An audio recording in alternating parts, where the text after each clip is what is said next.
കാസർഗോഡ് അമ്പലത്തറയിൽ ഒരു കുടുംബത്തിലെ 3 പേർ ജീവനൊടുക്കി.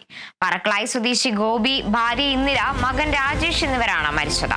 മറ്റൊരു മകൻ രാകേഷ് ഗുരുതരാവസ്ഥയിലാണ്. വിവരങ്ങളുമായി ജോസഫ് അഗസ്റ്റിൻ ചേരുന്നുണ്ട്. ജോസഫ് അഗസ്റ്റിൻ, ഒരു കുടുംബത്തിലെ 3 പേരാണ് ആസിഡ് കഴിച്ച് ജീവനൊടുക്കി എന്നൊരു വാർത്ത പുറത്തു വന്നിരിക്കുന്നത്. കൂടുതൽ വിവരങ്ങൾ എങ്ങനെയാണ്?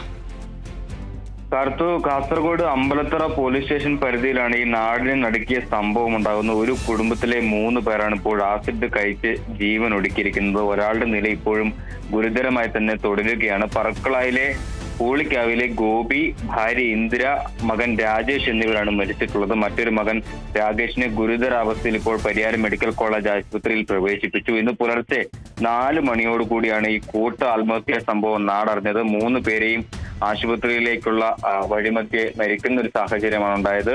ഈ ഒരാളുടെ നില ഇപ്പോഴും ഗുരുതരമായി തന്നെ തുടരുകയാണ്. ഇപ്പോൾ ഇയാൾ പരിയാരം മെഡിക്കൽ കോളേജ് ആശുപത്രിയിൽ ചികിത്സയിൽ തുടരുകയാണ്. സാമ്പത്തിക ബാധ്യതയാണ് ഈ കൂട്ട ആത്മഹത്യയിലേക്ക് നയിച്ചതെന്നാണ് പ്രാഥമികമായി ലഭിച്ചിട്ടുള്ള വിവരം. ഇവർ കർഷക കുടുംബത്തിലുള്ള ആളാണ്.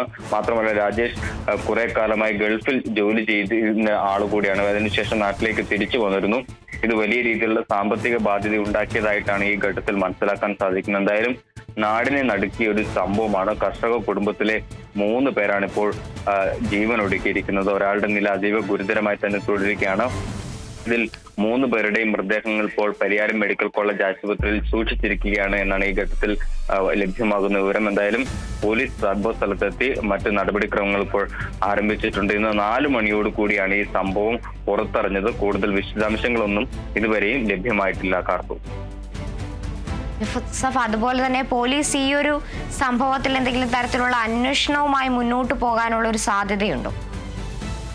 തീർച്ചയായും അമ്പലത്തറ പോലീസാണ് ഇതുമായി ബന്ധപ്പെട്ട കേസ് അന്വേഷിക്കുന്നത്. പ്രാഥമികമായി ഇവിടെ ഇൻക്വസ്റ്റ് നടപടികൾ ഇപ്പോൾ ഇതിനോടകം തന്നെ ആരംഭിച്ചിട്ടുണ്ട്. യാത്രാ മധ്യയാണ് ഇത്തരത്തിൽ, അതായത് ഇവർ 3 പേരും ആസിഡ് കഴിച്ചതിന് ശേഷം മറ്റൊരാളെ വിളിച്ച് വിവരം അറിയിക്കുകയായിരുന്നു. ഇതിനെ തുടർന്ന് ഇവർ എത്തിയപ്പോഴേക്കും ഇവർ അവശതയിലെത്തിയിരുന്നു. പിന്നീട് ഇവരെ ആശുപത്രിയിലേക്ക് കൊണ്ടുപോകും വഴിയാണ് ഇവരുടെ ജീവൻ നഷ്ടമായിട്ടുള്ളത്. അതുകൊണ്ട് തന്നെ മൃതദേഹങ്ങൾ ഇപ്പോൾ ആശുപത്രിയിൽ സൂക്ഷിച്ചിരിക്കുകയാണ്. എന്തായാലും പ്രാഥമിക നടപടികൾ പോലീസ് ഇതിനോടകം തന്നെ ആരംഭിച്ചിട്ടുണ്ട്. എന്താണ് ഇവരുടെ മരണത്തിന് കാരണമെന്നാണ് പ്രധാനമായും കണ്ടെത്തേണ്ടതുള്ളത്. കർഷക കുടുംബമാണ്, അതുകൊണ്ട് തന്നെ വലിയ രീതിയിലുള്ള പ്രതിസന്ധികൾ ഇവർ നേരിട്ടിട്ടുണ്ട് എന്നാണ് നാട്ടുകാർ അടക്കം വ്യക്തമാക്കുന്നത്. മാത്രവുമല്ല ഇവരുടെ മൂത്ത മകനായിട്ടുള്ള രാജേഷ് വർഷങ്ങളായി ഗൾഫിൽ ജോലി ചെയ്യുന്ന ആളാണ്. ഇത്തരത്തിൽ ജോലി മതിയാക്കി നാട്ടിലേക്ക് വന്നതും വലിയ രീതിയിലുള്ള സാമ്പത്തിക പ്രശ്നങ്ങൾക്കും സാമ്പത്തിക ബാധ്യതകൾക്കും ഇടയാക്കി. ഗോപി കർഷകനാണ്. അതുപോലെ തന്നെ ഭാര്യയും ഇന്ദിരയും ഇത്തരത്തിൽ കർഷകയാണ്. അതുകൊണ്ട് തന്നെ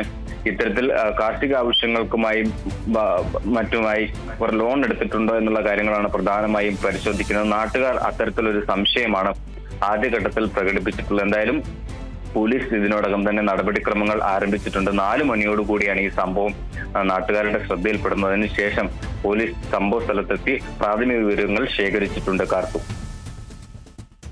ശരി. കാസർഗോഡ് അമ്പലത്തറയിലാണ് ഒരു കുടുംബത്തിലെ 3 പേർ ജീവൻ ഒടുക്കിയിരിക്കുന്നത്. പറക്കളായി സ്വദേശികളായ ഗോപി, ഇന്ദിര, മകൻ രാജേഷ് എന്നിവരാണ് മരിച്ചത്. മറ്റൊരു മകനായ രാകേഷ് ഗുരുതരാവസ്ഥയിൽ തുടരുകയാണ്. പോലീസ് സംഭവവുമായി ബന്ധപ്പെട്ട അന്വേഷണം ആരംഭിച്ചിരിക്കുകയാണ്. ജോസഫ് അഗസ്റ്റിനാണ് വിവരങ്ങൾ നൽകിയത്.